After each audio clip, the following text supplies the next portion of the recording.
Oh, my name is Anne Terriss, and I've been with the Arts Club from the very beginning. And I worked as a bookkeeper, a volunteer. We all were volunteers. There was only, when Bill came, which was early 70s, then he was paid a salary. But before that, everybody were volunteers. Well, there was nothing in Vancouver. This is in 1958. There were no theater companies. There may have been one or two small amateur ones, but there was nothing. The Playhouse was just starting, and it meant that you had to make your own culture. The Arts Club started strictly as a social club with visual artists, painters, and sculptors. And then they had in an art gallery. And then from the art gallery, this little club formed. And then they decided to have lunches. And then other people, like architects, came in. And then you would get a poet or two, or you're someone, or a playwright. And gradually it switched over from the visual arts into theater. And Yvonne was there for some of the readings, and she was she was a really great person for getting it going. And I don't really remember too much about how she did it, but she was there, and everybody looked up to her. And it was such a loss when she died. But the theater had some. There was a couple called Brownie and Doug Perkins, and they were quite involved. He was an engineer, and she was a housewife. And they brought all their props. Their house ended up by being empty at times because of props and things. And they were, again, volunteers. Everybody was a volunteer.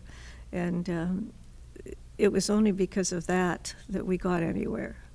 Because there were other companies that tried to do it with financial things, but we were able to just do it on the goodness of people's, the volunteers. But I think that part about the volunteers in the Arts Club is very important for the theater. My husband, Ken Terriss, who is an architect, went on the building committee to find a place, and then when they found Seymour Street, to redesign it into a theater. And it was an old gospel hall that was it started as a gospel hall in 1905, and then it became an automobile repair shop, and that's when we took it over. So they had to get rid of all the oil and things from the car repairs that had been going on for quite a while. But they because of the slope of the property, they were able to have two levels. Because Seymour Street, just above Seymour Street, it's at a level. But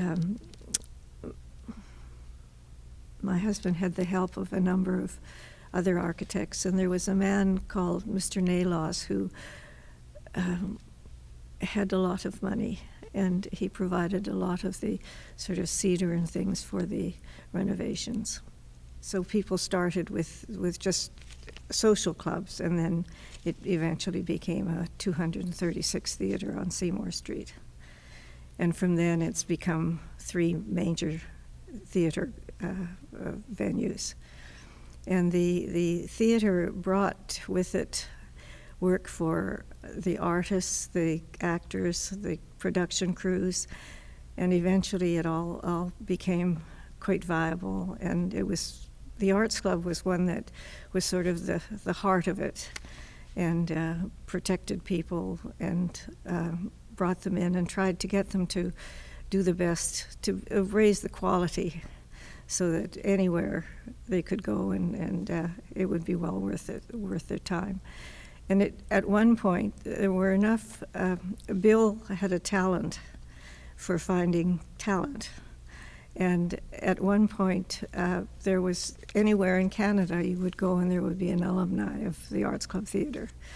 And if anything happened anywhere in the theatre across Canada, we were the ones always involved to help out or provide extra help and things. So it was very much of a family feeling.